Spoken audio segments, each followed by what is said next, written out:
presumed to be the fundamental scientific question, which is, how does that happen?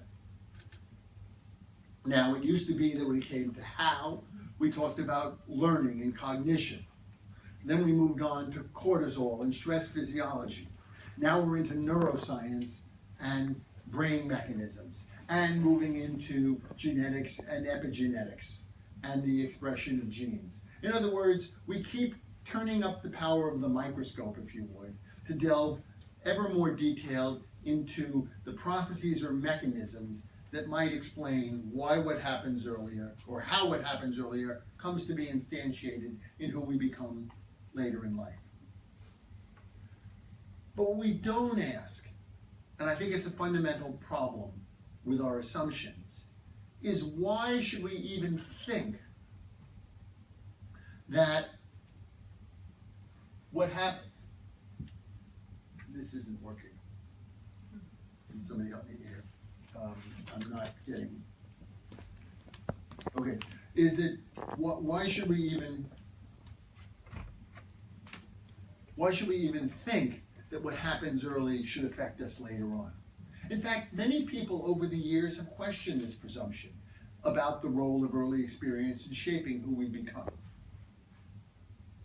Jerry Kagan, in 1978, the eminent Harvard developmental psychologist, argued that we're dealing with the myth of early experience, that this is a cultural belief, that if you go to places like northern India, and you said to people that what happens early in children's experience to shape who they become later in life, he said they'd look at you like you were kind of out of your mind. What kind of nonsense is that?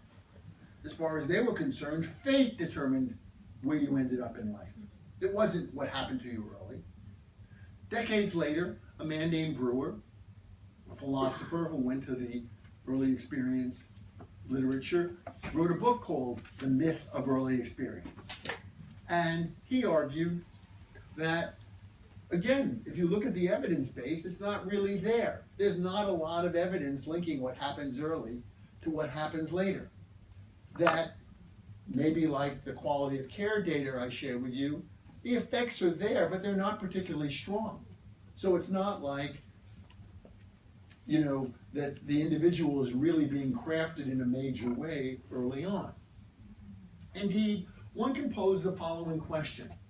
Why would nature craft a species whose tomorrow, how you functioned later in development, was determined by what happened to you much earlier in life? After all, the future is inherently uncertain. So let's just take for a minute the notion that what happens early in life does affect you later on. Let's engage in a little historical thought experiment. And this is a true thought experiment, Shir. You're growing up in the 1950s and 60s in rural Cambodia. And your parents do what? They're peasants. And what do? They encourage you to go to school, to work hard, to study, to listen to your teachers, to do your homework. Why? So that you might grow up and get a job in the city, at a desk, using your brain, so you don't have to break your back in the field. That was the argument my father gave to his sons about why they should go to school, because he ran a restaurant. And he didn't want to stand on his feet. He didn't want us to have to stand on our feet all day, you know, serving customers. He wanted us to be able to use our brains and have what to him would be an easier life. So that's a common notion, that if you work hard, you study hard, everything's going to be okay and it's going to take care of itself. Well, here you are, a Cambodian, growing up in the 50s and the 60s. But guess what happens? The Americans lose the war in Vietnam. They vacate Southeast Asia. And who comes to power in Cambodia? The Khmer Rouge. And they institute the killing fields. They chase everybody out of the cities. They chase people even out of the countryside, into camps. And they proceed to systematically murder their own people. Who did they murder first? People like us. People with glasses and uncalloused hands, because those were markers of being educated. So now think of those children whose parents encouraged them to study hard, to do their homework, to respect the teachers. those parents inadvertently, unintentionally, but nevertheless, historically, consigned their children to an early grave because the future was uncertain. What one thought would pay off not only didn't pay off, it did the opposite of pay off.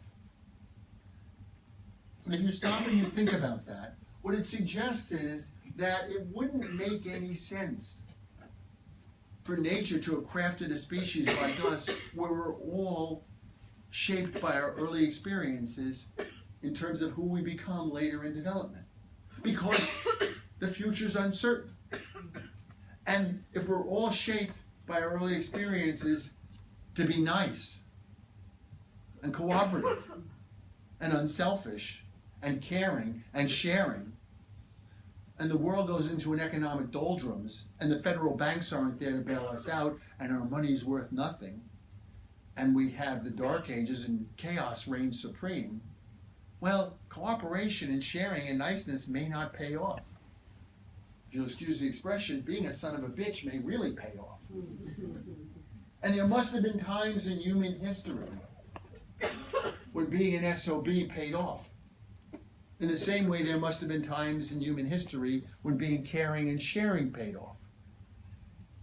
And my argument, therefore, is that because the future is uncertain, nature shouldn't have made all of us equally susceptible to early experiences and environmental influences. That nature should have hedged its bets. That is to say, for some of us, we will be shaped by early experiences. And there'll be a bet that tomorrow will be consistent with today, so that if I'm encouraged to be a good student and to be caring and sharing, the world will turn out to reward that, and I'll do fine. But at the same time, it may be that the world's not going to turn out that way. So some of us will actually not be malleable, not be very developmentally plastic, not be shaped by early experience. We'll just be who we are. That is, this is really an economic analysis. That my argument is that nature has probably, hedged its bets, diversified its investments. What's the first rule, the second rule of investing? The first rule of investing is don't invest what you can't afford to lose. The second rule of investing is you diversify. You put some money in stocks. You put some money in bonds. You hold some money in cash. Why? Because tomorrow is unforeseeable. You don't know if the stock market's going to go up and down. You don't know if interest rates are going to go up and down. You don't know if cash will be inflated or deflated. And so, what the evidence shows, and what the models show, and what history shows, if you diversify your investments, over time, you do better on average than if you put all your eggs in one basket. Because the future's uncertain. You can't know. My argument is nature has done the same thing with us. Some of us are highly responsive to our environments, including early in life, and some of us are not very responsive to our environments, including early in life. Why? Because we don't know which of those strategies are going to pay off. And so nature's diversified. And there's another reason why nature should diversify our responsiveness to our early environments, besides the future being uncertain. And that is because developmental plasticity is expensive. When we say that early experience matters, that what happens to you early shapes who you become, that presupposes that you have a perceptual system that will pick up important information in the environment. That information will come in, and the system will adjust itself according to those inputs. And then it will produce outputs consistent with those inputs. So if the input is, it's a nice world, then my stress response system works certain ways, my epigenetic system works a certain way, and my output behaviors consistent with that. If it's a world of nastiness, then I perceive that, I respond, my stress system works in a certain way, my epigenetic processes work in a certain way, and I output something different.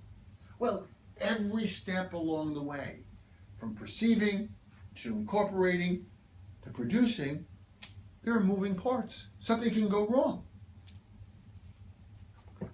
So building a system, a psychological, behavioral, biological system that's responsive, that reads the inputs, reads the environment, takes the input, and creates outputs based on that is a pretty complex piece of machinery.